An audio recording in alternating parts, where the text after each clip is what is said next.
नमस्कार, सत्यहिंदी.com में आपका स्वागत है। एक नजर अब तक की सुर्खियों पर।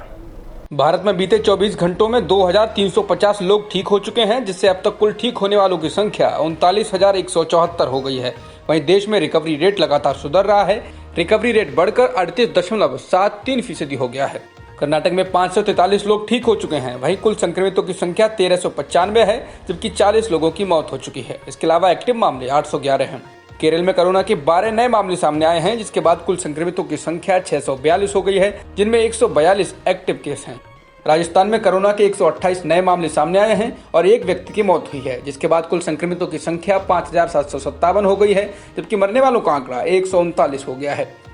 लॉकडाउन में फंसे प्रवासी मजदूरों के लिए बस चलाने को लेकर कांग्रेस महासचिव प्रियंका गांधी ने योगी सरकार को एक बार फिर पत्र लिखा है। गृह सचिव को लिखे गए पत्र में कहा गया है कि आगरा प्रशासन 3 घंटे से बसों को प्रवेश की अनुमति नहीं दे रहा है। उन्होंने अनुरोध किया कि राज्य में बसों को प्रवेश की अनुमति दी जाए।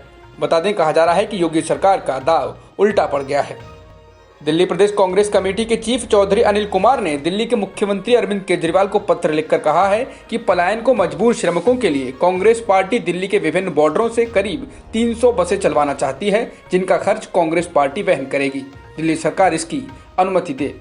रेलवे ने कहा है कि ट्रेनों के संचालन के लिए संबंधित राज्यों की अनुमति की जरूरत नहीं है। रेलवे के प्रवक्ता राजेश बाजपेयी ने कहा कि श्रमिक विशेष ट्रेनों को चलाने के लिए उन राज्यों की सहमति की आवश्यकता नहीं है जहां यात्रा समाप्त होनी है। दुनिया में कोरोना संक्रमितों की संख्या 48,23,479 हो गई है, जबकि मरने वालों का आंकड़ा 3,18,000 को पार कर गया है। इसके अलावा ठीक होने वालों का आंकड़ा भी करीब 19 लाख हो गया है। दुनिया के सबसे ज्यादा कोरोना प्रभावित देश अमेरिका में कोरोना संक्रमितों की संख्या 15 लाख को पार कर गई है। अब यहाँ कुल संक्रमितों की संख्या 15,08,598 हो गई है, जबकि मरने वालों का आंकड़ा भी 90,000 को पार कर चुका है।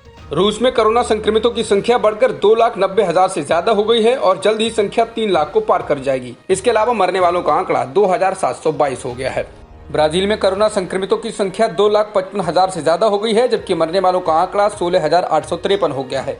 इसके अलावा ब्रिटेन में भी संक्रमितों की संख्या 2,47,000 से ज्यादा है, जबकि मरने वालों का आंकड़ा करीब 34,000 के पार है। अब तक की खबरों में बस इतना ही।